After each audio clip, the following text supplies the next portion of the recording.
সিলেটের কোম্পানীগঞ্জ উপজেলার ভোলাগঞ্জ ১০ নম্বর এলাকায় অভিযান চালিয়েছে বিজিবি, পুলিশ, আরএনবি ও আনসার বাহিনীর সমন্বয়ে গঠিত টাস্ক ফোর্স। এ সময় অবৈধভাবে পাথর উত্তোলনের কাজে ব্যবহৃত ২২টি ভাইব্রেটর মেশিন ও ১৮১টি নৌকা ভাঙচুর করা হয়।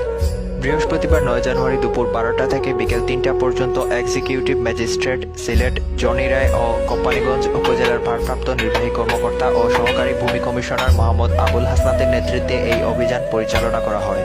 এ সময় উপস্থিত ছিলেন পরিবেশ অধিদপ্তরের পরিদর্শক মোহাম্মদ মামুনুর রশিদ, বাংলাদেশ রেলওয়ের সিনিয়র সহকারী নির্বাহী প্রকৌশলী সৈয়দ মোহাম্মদ আজমাইন মাহতাব, আরএনবির কমান্ডেন্ট মোহাম্মদ শফিকুল ইসলাম, সিলেট রেলওয়ের inspector S M. Tajbir, BGB Kalasadek company commander সুবেদার মহিবুল্লাহ। কোম্পানীগঞ্জ উপজেলার ভারপ্রাপ্ত নির্বাহী কর্মকর্তা মোহাম্মদ আবুল হাসনাত জানান, অবৈধভাবে পাথর উত্তোলনের কাজে ব্যবহৃত ভাইব্রেটর ও নৌকা ধ্বংস করা হয়।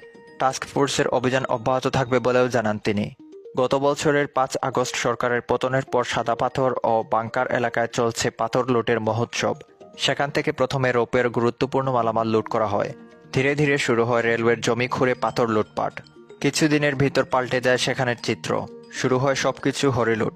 ধ্বংস হতে থাকে সরকারি স্থাপনা ও জমি। কেটে নেওয়া হয় শত শত গাছ।